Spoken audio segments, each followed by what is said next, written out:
Hello there and welcome back to another video. This week I'm going to be doing a video that I've intended to do for at least 3 months now, but I'm going to be doing just my general opinions and thoughts about having an iPad Pro and an Apple Pencil as an artist. So at the end of August, or around about then, I bought myself a 10.34-inch iPad Pro with an Apple Pencil as a reward for surviving the summer. It was a real big investment. I'll start by saying that straight away. It was a large sum of money to buy this sort of thing. And I wanted to preface by saying that I really don't believe that to be an artist you need to have expensive tools. It's not necessary at all. You can get programs for free on your computer to make digital art. You can get tablets for $40 or $30. I've even seen some that are $20 on Amazon, and you can even get them on eBay fairly cheap. My first tablet that I've still used for Photoshop, I have a Wacom Intuos 4 small pen tablet. That really didn't cost me too much, and I've had it for 8 years now. I've had it for a really long time and it still works brilliant. You don't need to spend a lot of money to get the tools you need to use to draw at all. For the iPad Pro, it's really expensive. Just the iPad. The pencil itself I got at a discount because I bought the pencil through my phone carrier, and because we were changing our family plan or whatever, I got it a bit cheaper.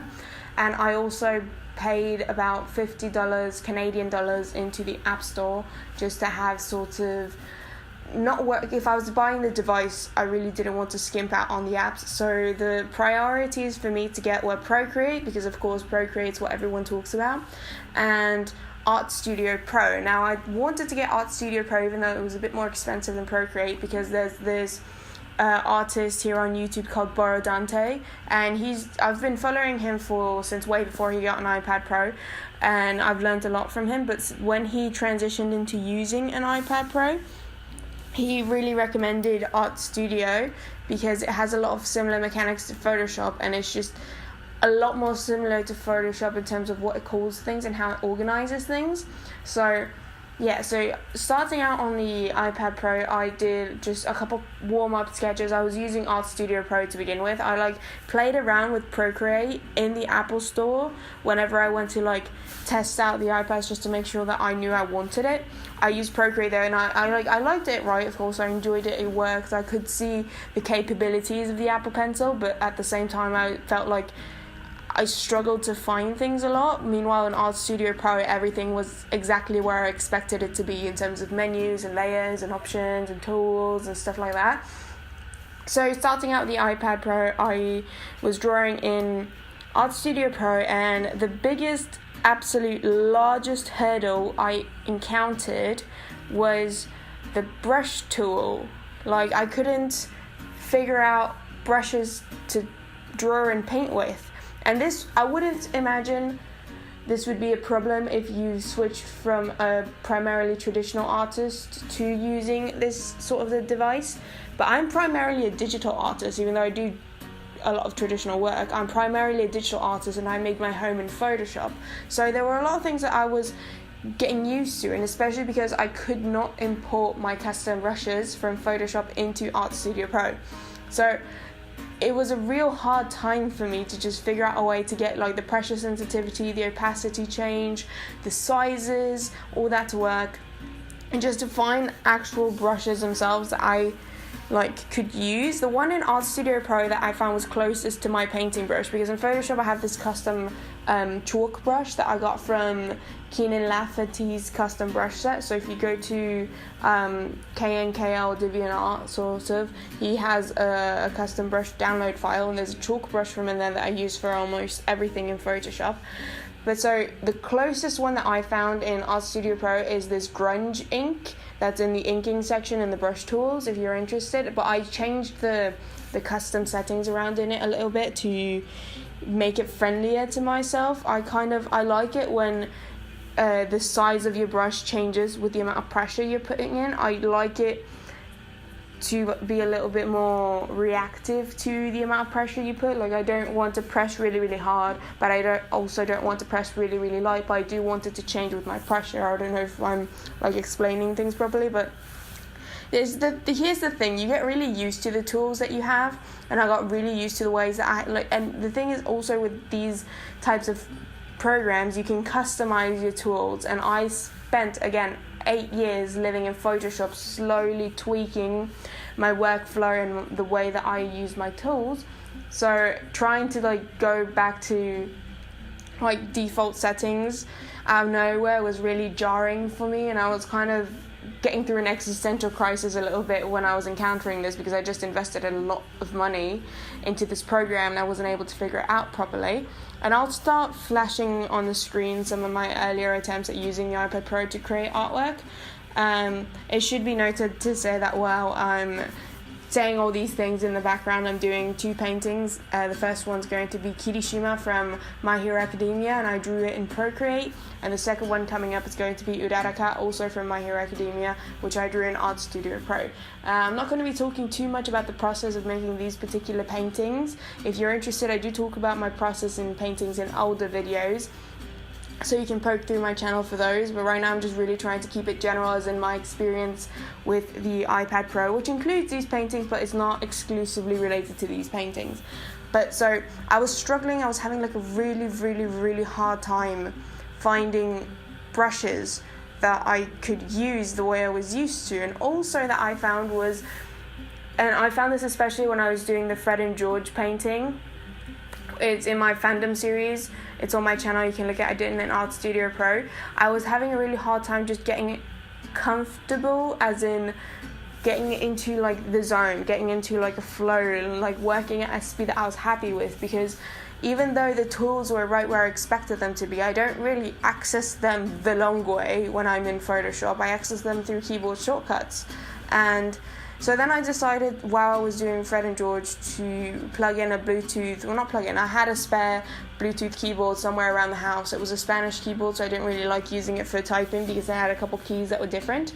But I grabbed it just for the sake of keyboard shortcuts. So you press B for brush, you press V for your direct select tool so you can move around items, you press Command T to transform something. So the keyboard shortcuts, and this is a huge plus of Art Studio Pro, they're basically, I didn't have to change any configuration settings. They're the exact same as you would expect them to be from if you're used to Photoshop, and that was like really cool. I found it really lucky. The biggest annoyance to me in terms of missing the keyboard when I don't have it in the iPad is in Art Studio Pro, to deselect the selection, you have to go to, in your upper menus, select, deselect, while I'm really used to in Photoshop pressing Command D to deselect it.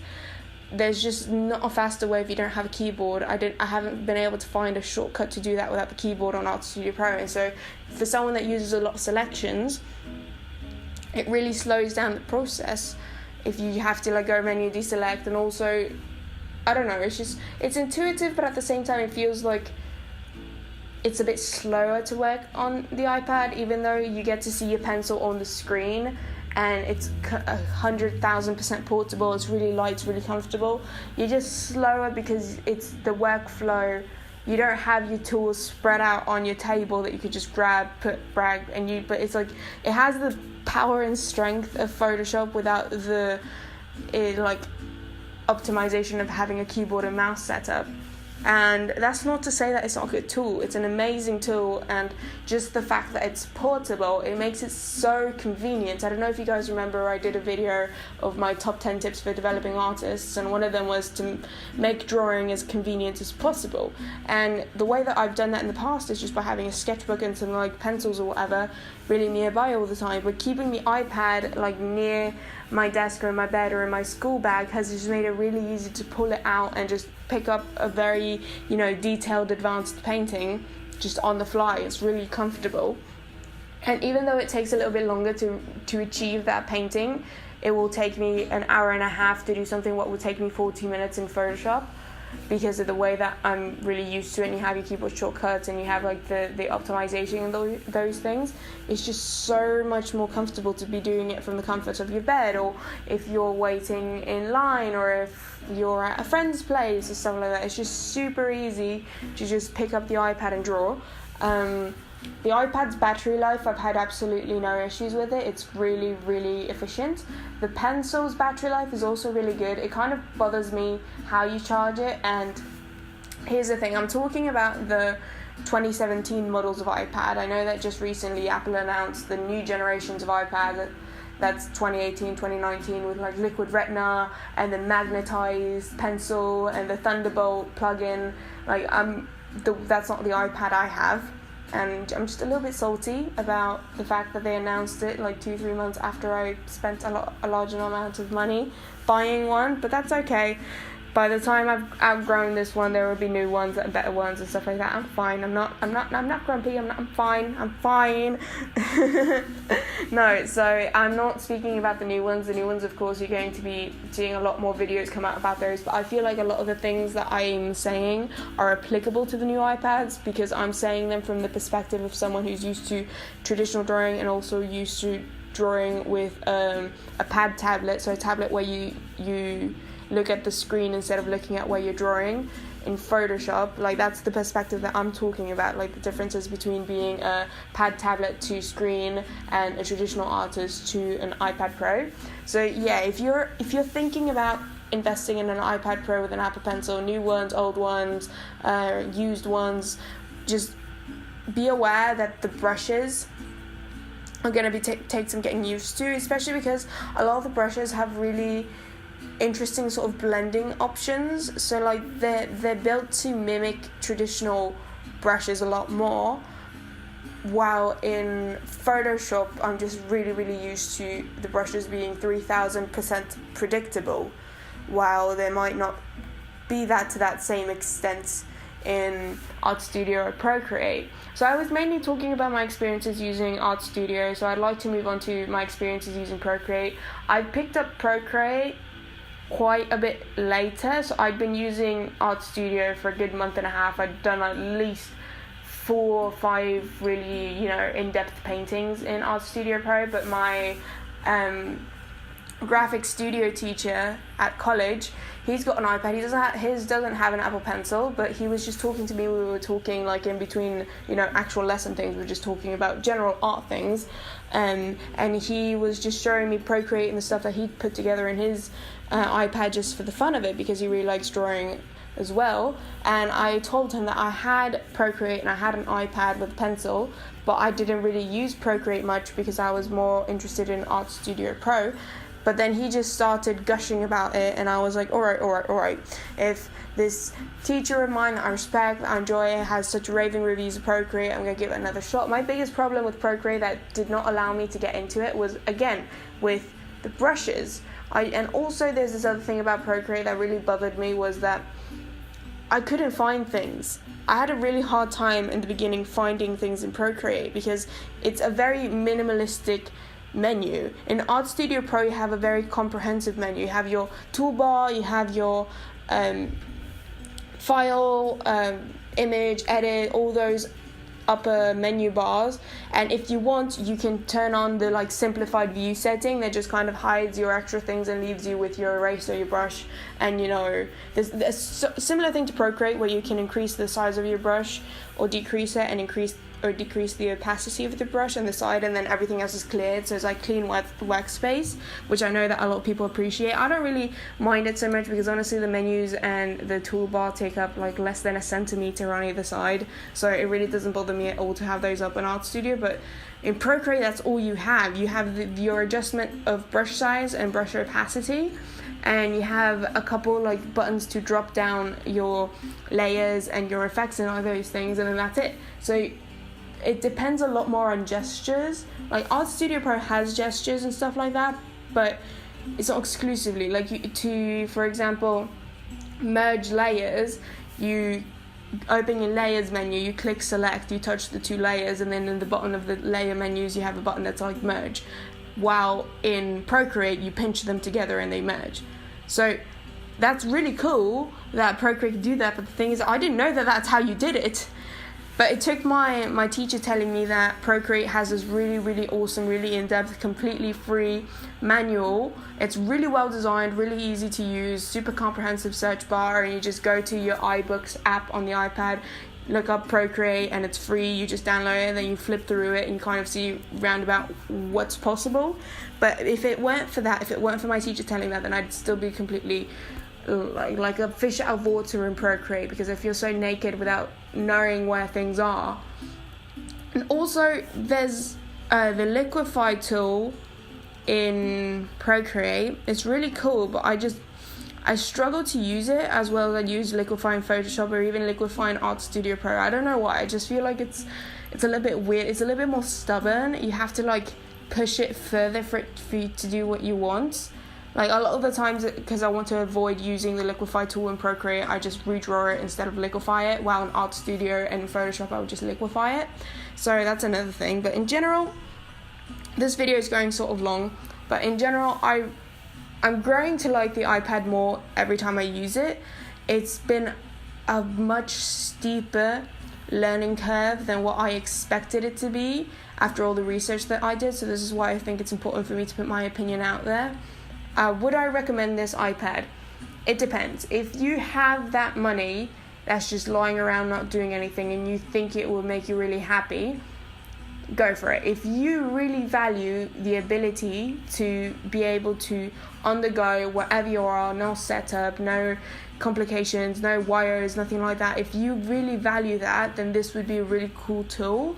But if you're looking to completely replace Photoshop, if you're looking to completely replace a Cintiq or even a very large Wacom, I don't think this is the tool for you. If it's your first time trying digital art, I also don't know if this is the tool for you, because there's a lot of cheaper alternatives that I would say that you should try first. If you're planning on getting an iPad anyway, like just one of the regular new ones, not the iPad Pro, yes, get a pencil. And yes, get Procreate. If you're getting an iPad anyway, like for Christmas or your birthday, because that's not too far from now, Christmas at least, I don't know when your birthdays are, let me know when your birthdays are. But if you're planning on getting or asking for an iPad, get a pencil.